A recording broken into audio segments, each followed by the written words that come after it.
In the last video I made on GBPUSD, why the market was still around this area, I made us understand that we should expect the market to come to the top of this very channel, and then that we should expect a sell-off. And that was exactly what happened. We got the market hit the top of the channel, and then we got this sell-off. So I want to give us an update on how you can take advantage of the market. Peradventure you missed out of this. Okay, we took our sell positions from here and we bagged in some profits here.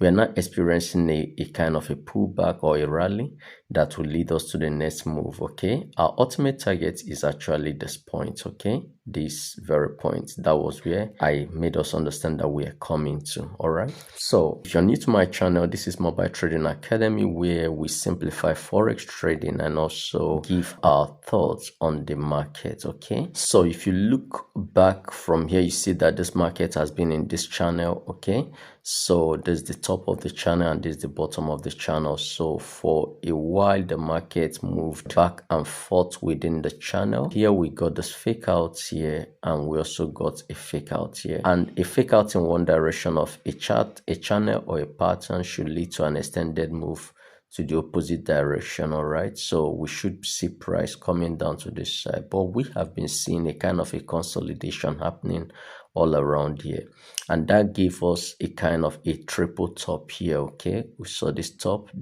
and this top, and you may even make a case and say that it is a kind of a head and shoulder pattern, because this is the head, this is the shoulder, though it's actually almost the same size with the head, and this is the right shoulder. Okay, so that you can make that case that this is actually a head and shoulder pattern, and this is the neck region. Okay, here is the neck region, and that was broken at this point. Okay, so we saw the markets come down here and then found support at this point because of this high that is here. Okay, so price found support here, and that pushed the market up. And while we were going up, because I always tell us that the market loves symmetry, that was how I knew that this market was going to come to the top of this channel, because it has left the bottom of the channel. It was most likely going to hit the top of the channel because it loves symmetry.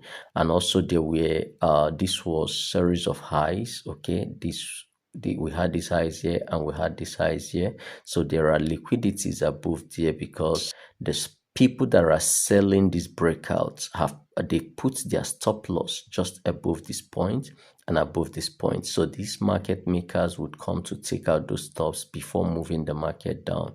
So this is one secret you must know, and if you understand it, you will trade more wisely. So early sellers with their stop loss just above here and above here and above this point have all been stopped out, and the market is now coming back. So we are now trading back below the neck region. Okay, that was broken. The market closed below it. So let me now show you where you should be looking for a sell opportunity back into this very channel bottom. So let's expand the chart. Now that this chart is expanded, you can see that the market closed below this very neck region. Okay, this is our neck region, confirming that we are still going to move down. Okay, so now the question is, where is the best opportunity to take our next leg of sales? All right, okay, so when you look right here, look at this huge candle. Okay, this candle returned us back into this point. We never had a retracement. That shows us that there is lots of imbalance around here, and even till this point. Okay, so don't be surprised if the market comes up here or even gets a deeper retracement into this area before we get the next leg of sell-off. So you need to expect the market to come into this area. Okay, this area, before we get any sell-off. All right, look for sell opportunities around here, and your stop loss will just be above this very candle that's led to this sell-off. All right, our target remains the bottom of this channel and the bottom of this larger channel. Okay, so look for sell opportunities between here and here. All right, that's where you look for your sell opportunities, and your take profits will be first at this point. Okay, at this level, then at this point. I will remain bearish in this very currency pair, but a good entry is going to help you. So look for your trade around here and then target this low, then the bottom of this channel, and finally the bottom of this channel. So this is exactly how I'll be approaching this market. Patience is key in trading. I hope this helps. Thank you for watching and do have a great day.